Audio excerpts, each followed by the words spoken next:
On a fait le passage à l'Ef hier, donc on a parlé pour être Moshech l'Olam entier à faire Avodat Hashem et ensemble, et que tout le monde jette sa Avodah Zara et que tout le monde va prier Hashem seulement. Ça se fait d'après le shalom qu'il y a dans la génération. Donc le shalom qu'il y a entre les gens, c'est-à-dire que chacun il cherche et il s'explique l'un à l'autre la vérité. Ça fait que chacun il va jeter le mensonge de sa Avodah Zara. Après, c'est que le shalom, c'est pas un bénéfice que inter-individu, c'est-à-dire c'est pas que des échanges entre les individus, mais c'est aussi pour le Ben Adam lui-même. C'est-à-dire que la personne, si elle est béchalom avec les autres, ça lui permet à lui-même d'augmenter sa recherche, même miné ou bé, puisque Rabbeinu dit chokrim, c'est-à-dire il cherche lui-même plus de vérité par le fait qu'il est béchalom. Et donc à ce moment-là, il jette le sheker.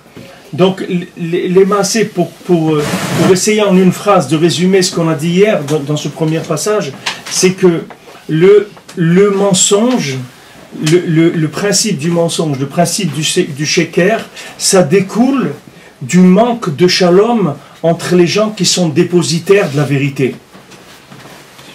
Les gens qui sont des dépositaires de la vérité, quand ils ne sont pas béchalom, c'est ça qui entraîne le mensonge. C'est ce qu'on dit quand le chat n'est pas là, les souris dansent. C'est ce principe-là, c'est la même chose. C'est-à-dire que maintenant, pourquoi il y a du mensonge? Parce que entre les gens qui ont dû émettre, il n'y a pas de shalom. Si maintenant il y avait le shalom entre les gens qui ont dû émettre, ça fixe tout. Le mensonge, il ne peut pas passer.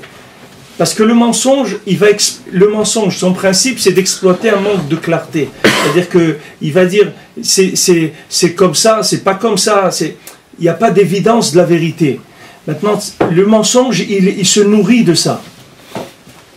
Le mensonge, il se nourrit de la machloket. Et plus il y a de la machloket, et plus le mensonge, il est content, plus le Sehara, il est content. Parce que plus il y a de division, comme on dit diviser pour régner, c'est-à-dire le Sehara, il divise et il règne.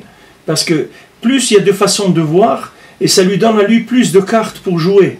Puisque maintenant, si une personne est en machloket avec 10 personnes, ça va lui permettre à lui de développer du mensonge beaucoup plus que si les gens ils sont echad.